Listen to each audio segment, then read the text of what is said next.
New Thought Society. Education is the most powerful weapon which you can use to change the world. Nelson Mandela.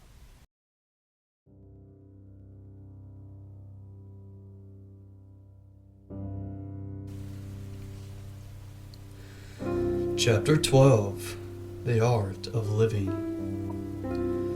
Quote, "Our lives are songs. God writes the words, and we set them to music at leisure. And the song is sad, or the song is glad, as we choose to fashion the measure.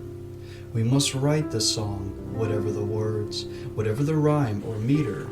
And if it be sad, we must make it glad, and if sweet, we must make it sweeter." End quote.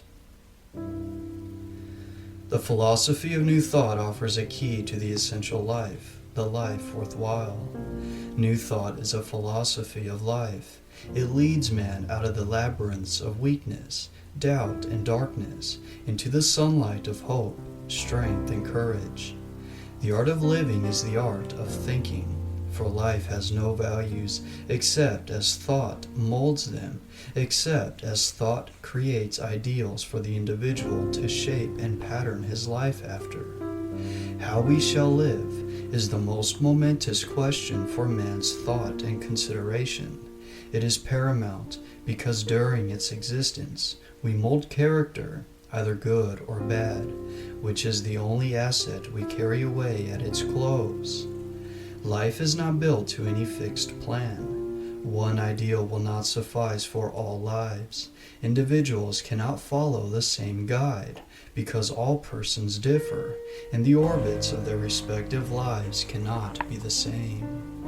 Each person is endowed with some distinct and superior quality. The real purpose of his life should be to develop that gift and bring it into activity and expression. We must, therefore, begin with the proposition that life is an individual function, a problem for each person to work out in the manner best suited to his own individuality. Each must be shaped by his own ideal. Each must follow his own line of cleavage. The inquiry is often made, what is the ultimate purpose in life? Of course, millions would say that the real object in life is to observe certain formulas and requirements that will secure one a safe place in the next world when death ensues. But this does not answer the question or satisfy the inquiring mind. Every man has one supreme ideal. Every man is turning his thought toward the future with the hope of reaching one great result. What is this inward longing? What is all this striving, the labors of life? What is the goal of all man's efforts but happiness? Ultimate happiness is the motive power of life. The search for happiness, however, should be distinguished from the search for pleasure. No two persons will agree on what constitutes ultimate happiness. Therefore, no common ideal can be set up and established by which to reach that desired state. One may think wealth to be the direct means of producing happiness, another travel, another work, another duty and service. We all map out and travel different roads to arrive at the one desired result. The essential fact is not what we may think will be productive of happiness, for the greater part of our thinking along these lines is defective and illusory, but the important thought for consideration is what, in fact, will lead us to the coveted goal. Our lives and energies are largely wasted in an endeavor to follow our ideals of happiness. We spend the larger portion of life in discovering and laying aside our cherished illusions and discarded ideals. Our greatest illusions, the ones that most monopolize our thought and energy, are those we treasure of happiness. They fade away and vanish as we travel along the highways of life. After all, we gain much wisdom from nature.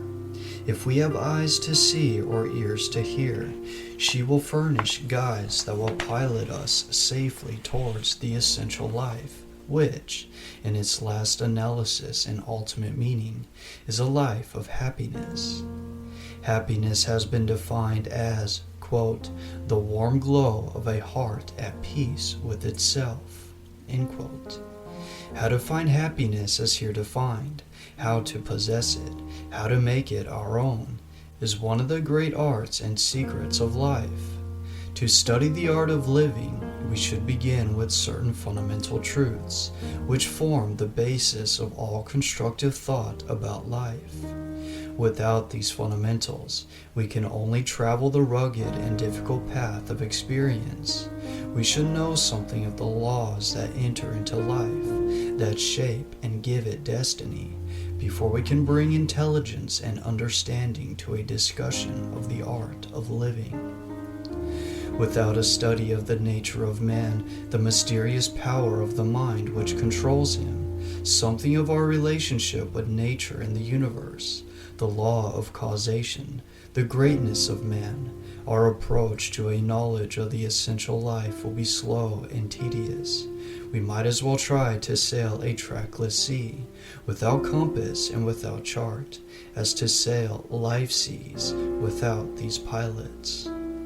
We should begin with the law of causation, the law of cause and effect, written everywhere in nature. This law enters into life in every moment of life. Whatsoever a man soweth, that shall he also reap.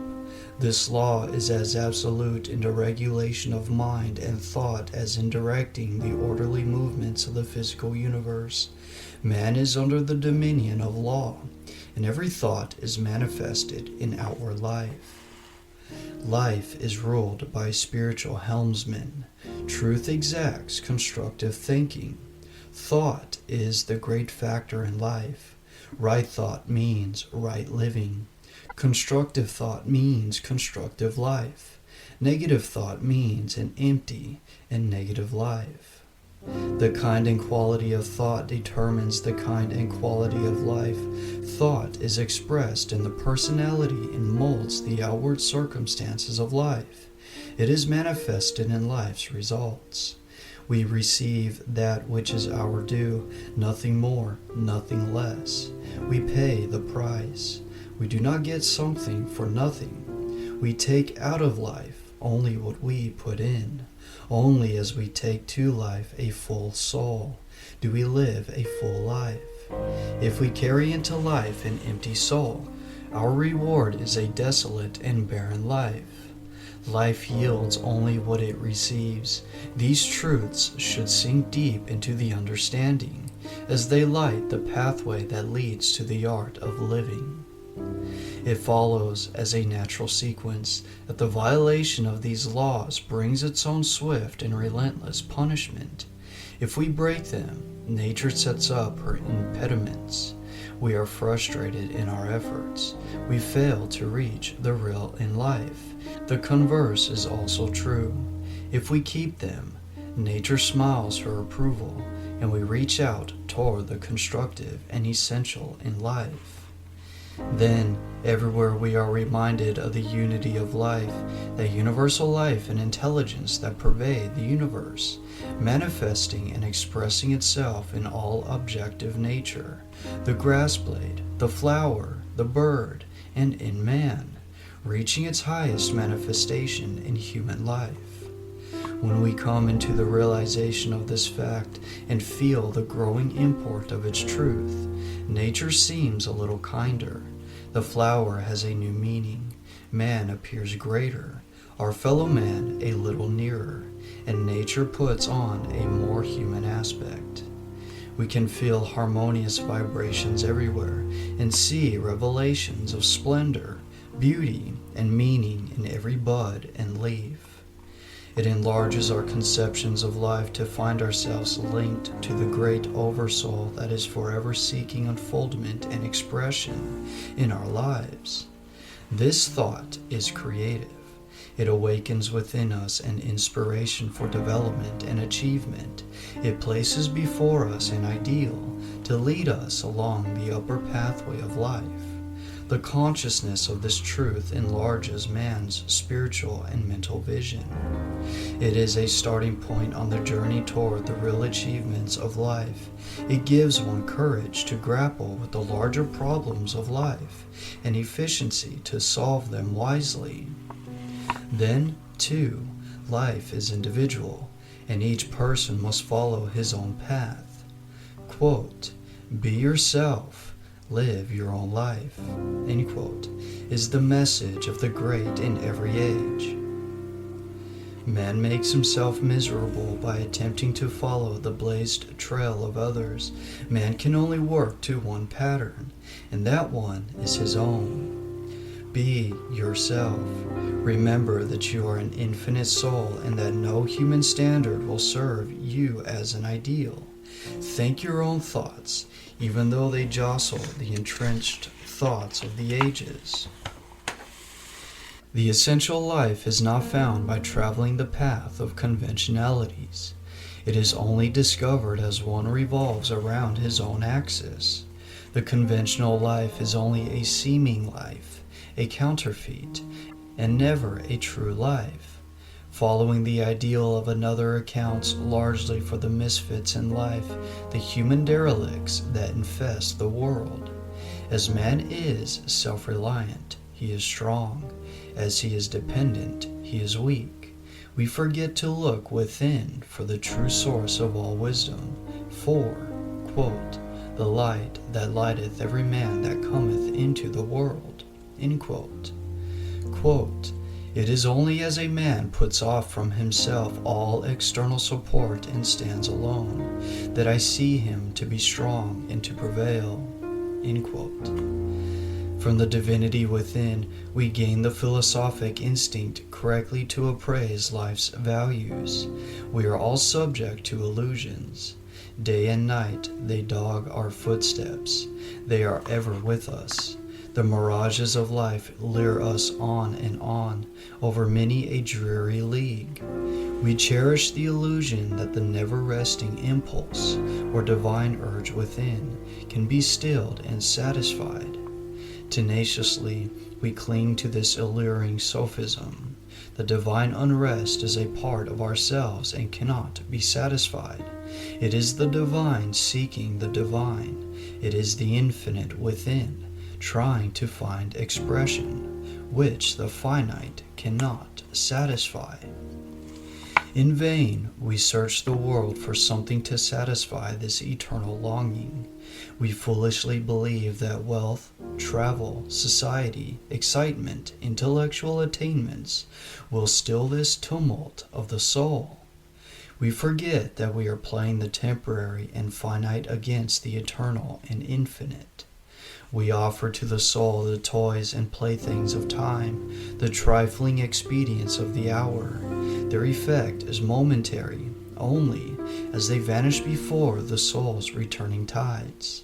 We cannot still that infinite and surging force, the soul's wanderlust, that forever pushes and impels us onward to new experiences, into new currents, but we can modify, mold, and refine it, until it will lead us along the ascending scale of life.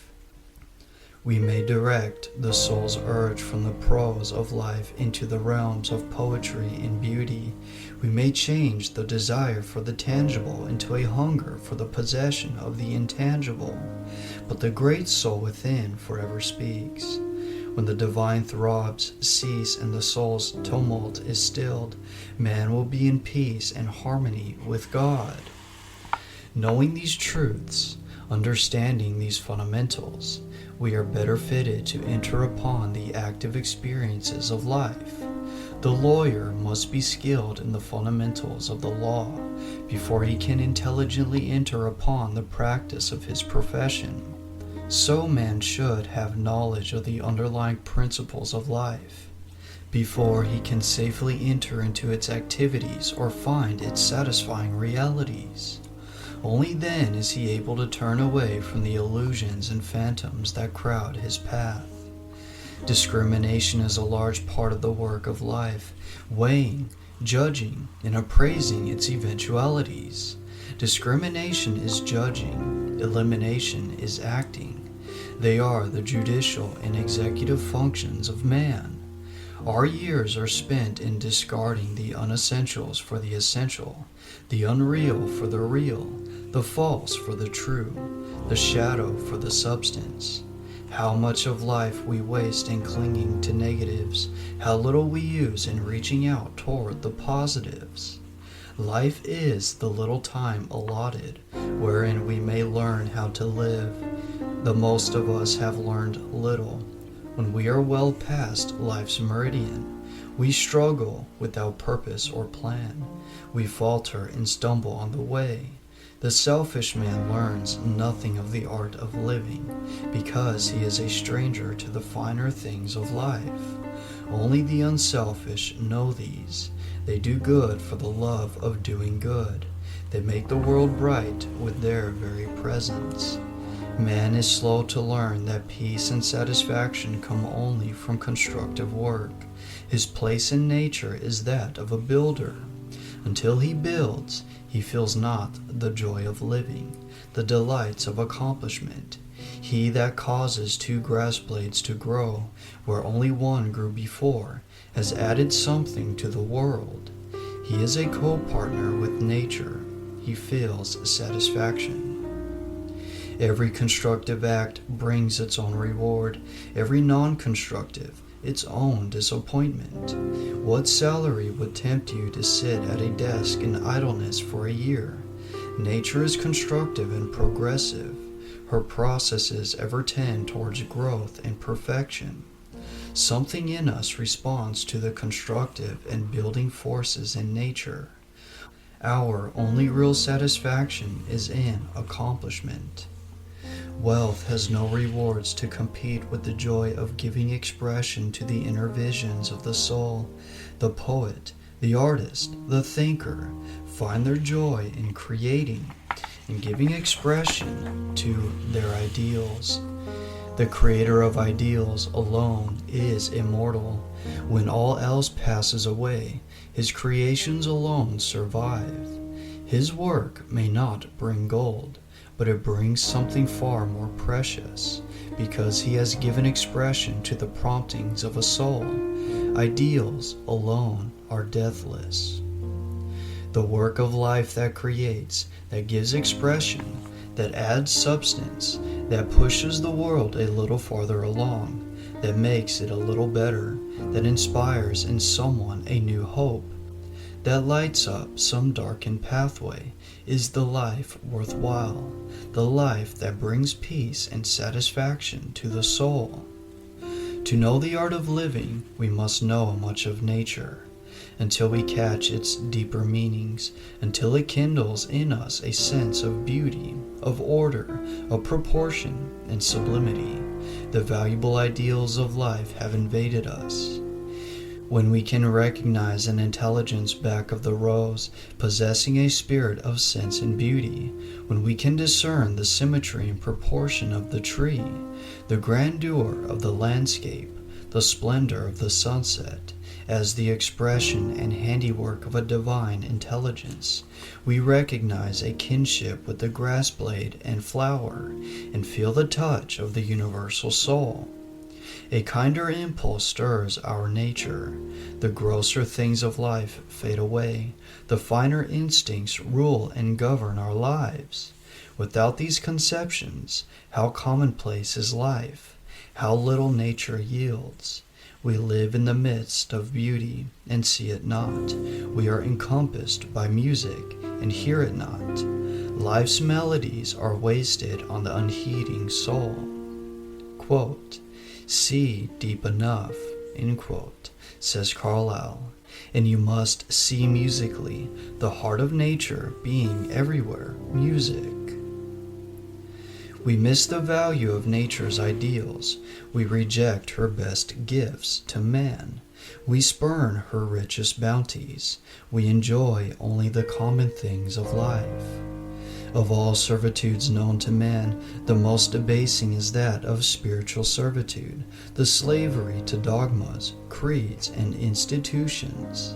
After that, the most oppressive servitude is the tyranny of things, and the great majority of mankind voluntarily bend their necks to its galling yoke. Things are masters of men. Things, not mind, not soul, are the controlling factors in life. The love of things overshadows the love of humanity. We carry our gifts to the shrine of things. We bestow our care, our patience, and industry on things. Things monopolize thought. They dominate life.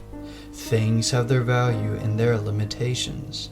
Their use and value must not be unduly minimized, neither must they be overvalued. Things are obedient servants, but harsh taskmasters. They are good or bad, according as they serve or as they master.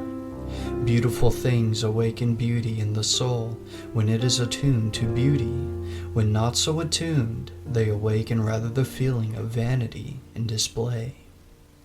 What we call civilized man is, in part, a barbarian. He has not conquered the love of display, the wild barbaric strain in his own nature. We instinctively crave display. We assume the superior attitude. We love to dazzle with gaudy splendor. For want of riches within, we worship riches without. Lacking charms of soul, we love to charm with external splendor. We imitate royalty that employs pomp and circumstance to dazzle the multitude. We parade apparel and jewels for the same vulgar effect. Men have not learned that externals cannot bring permanent satisfaction and content, that they are only for an hour and then pass away before the higher demands of the soul. When they have found the peace and serenity that come from within, that externals cannot give, they have caught a glimpse of the art of living.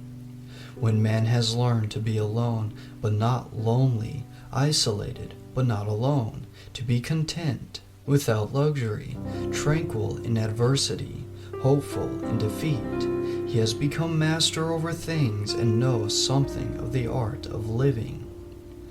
Many make possessions the chief purpose in life and mistakenly believe that these furnish the real basis of living. It is true, wealth gives opportunities, but how often does it blight the finer instincts and impulses of the soul? Gold sometimes develops a metallic quality in the soul, which rings only with the cold, unfeeling sound of the metal. Some men use the dollar as the yardstick to measure life's values. They do not discover the finer sensibilities or the real friendships of life. The dollar friendship vibrates only to the selfish touch. What do the worshippers of Midas know of the finer impulses of the soul, of the comradeship and riches of culture, of the joy of giving, of the peace of the tranquil soul? The soul is bankrupt in the presence of riches. The glitter of conventionality is as cold as the Arctic stream. Money alone does not pay returns on life. The real dividends on life are love, service, friendship, the good, the true, the beautiful. These bring that inner peace to the soul that surpasseth understanding and expression. Before we discover the true art of living, or the secret of essential life, we must learn to exercise a fine judgment and tolerance in adjusting the tranquilizing and contingencies of life. Until we are able to judge others with the same consideration and judicial fairness that we employ in judging ourselves, we lack the essential qualities of a well-developed life. Until then, we have not learned the secret of avoiding the conflicts and antagonisms of life. We must be able to view life's facts from another's standpoint. We must judge him and ourselves by the same rules and standards. This is not an easy task. It requires a fine judicial temperament to submerge self to the point where the scales of justice will evenly balance between ourselves and another. It requires a fine discipline to develop these qualities to that state of perfection. With most of us, self outweighs all other considerations in pronouncing the judgments of life. But in the last analysis, the standard of even justice is the only rule to employ in dealing with our fellow man. Unless we adopt it, we shall, in time, disown our own judgments. You say it is impossible to overcome the lingering relic of selfishness in us, so that we can deal as justly with our fellow as ourselves. Why should it be? The difficulty lies in our ability to view situations from the same angle as our fellow man. We criticize others for not observing the square deal, yet most of us merit the same censure. It is the little fellow in life who can see only his own rights. It is only the big man who can say, quote, "I am wrong," end quote. The difficulties of life arise largely out of trifles. The little rift widens into a gulf that might have been bridged over with a word or a smile. The sad tragedies of domestic life usually begin with the trivial. We are too proud to retreat, too stubborn to yield, and so the breaches of life widen.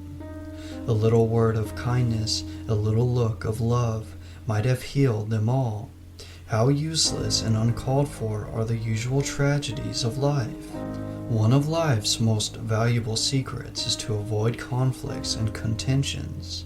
Prevention, in troubles as in disease, is always the best remedy. Prevention is more effective and acts more speedily than cures. Too often we condemn without knowing the facts. We view situations from one angle only. Our judgments are based on imperfect knowledge. How little we know of the circumstances and environments that influence men's acts. We cannot always see or understand the silent forces that shape situations and events. Yet we are always quick to judge.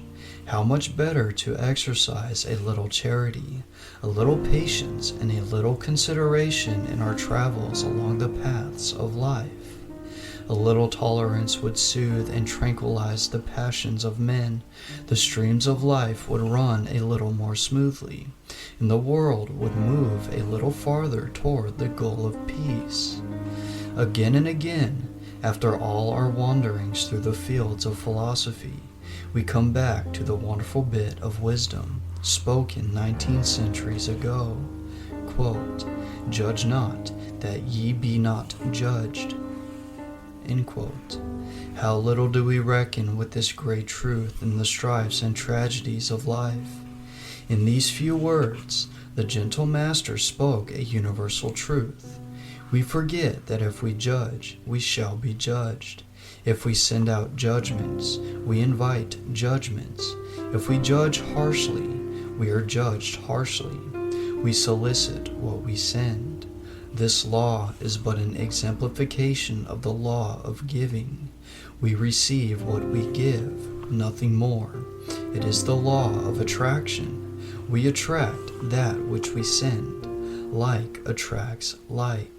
Until we employ this philosophy in meeting the situations in life, in adjusting its relations, we are still strangers in the art of living and cannot feel the joys and delights of the life essential.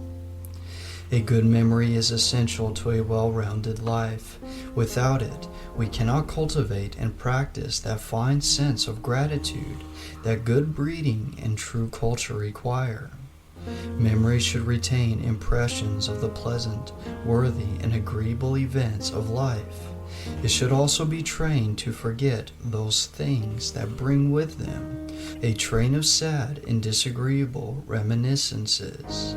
Some things in life are too sacred to forget. The memories of childhood, of family, of friends, the kindness and pleasantries of life. Such memories are constructive and keep alive the finer instincts of the soul. Likewise, the memories of the disagreeable experiences of life are destructive and disturb the peace and serenity of the soul. We should cultivate the art of forgetting as well as the art of remembering. Discrimination is necessary in training the forces and powers of memory, forgetting the unpleasant and disagreeable incidents of life, the memories of wrongs and injuries, and retaining in their place only the agreeable and pleasant, is one of the valuable arts of life. Forgetting and remembering, the one is as fine an art as the other. A good memory is a fine forgetting. It is the ability to leave off the useless for the useful, the sad for the pleasant, hatred for love, the deformed for the beautiful. It is planting in the subconscious a rose instead of a thistle, a seed of kindness instead of hatred, which, in due time, will blossom forth in the full radiance of their beauty, in the personality, life, and character of the individual.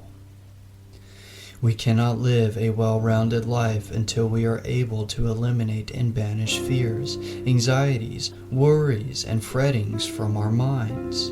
These negatives do not add any strength or value to life, but, on the contrary, undermine and sap the energies and potencies of mind. They impair the judgment and make it unfit for its highest duties and functions. They introduce confusion and disturbances into the mind, when calmness and strength are the primal qualities necessary for the solution of our problems. When we live in an atmosphere of serenity and calmness, we gain poise and confidence to carry with us into our daily tasks. We give our faculties opportunity to act and bring to the solution of life's problems the highest degree of efficiency. We live in the great present, the eternal now, the grandest epoch in all the ages. Our ideals must be great, to harmonize with the great present. We cannot live the full life by taking our standards from the past. We must feel the thrill of the present to develop the best within us. As this is the age of progress, an age of development, our lives must be kindled by the same spirit to meet life's demands and requirements. The age gives much and requires much. It imposes a great responsibility on every actor in life's drama. If we act well our part, we must accept the responsibilities imposed in whatever walk of life.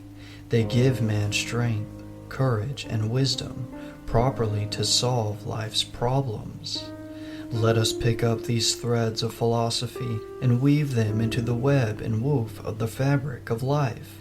Let us realize that the constructive is the only life, that to create is a joy, that to build is life's purpose and man's function. Let us each remember that the latent possibilities of a divine soul are inherent within us, slumbering perhaps, but only waiting to be called into development and expression. Let us remember that we may create, that we may build, that we may be a positive force in the world, that we may lift the burden from some struggling life, that we may radiate joy and kindness, gratitude and love from our lives, that we may leave the world a little brighter and mankind a little better than we found them. Let us not forget that a man hears the sweet symphonies of life only as he listens to the voice of his own soul, that he walks in the paths of peace only as they are illumined by the light within, that he sees the facts of life aright only as he trusts his own inner vision, that these are the true pilots to guide us safely over the fretted seas of life. Let us build to these ideals, and the world will move forward. Some life will be made a little happier, some pathway will be strewn with roses, and we shall feel the glow of a heart at peace with itself. Finally, face the end with equanimity and an unfaltering step, and as you gaze across the borderland to the infinite paths that stretch away before you, inviting you to higher achievement, to greater accomplishment, may you feel the conscious joy of a life well spent, and that you have mastered the art of living.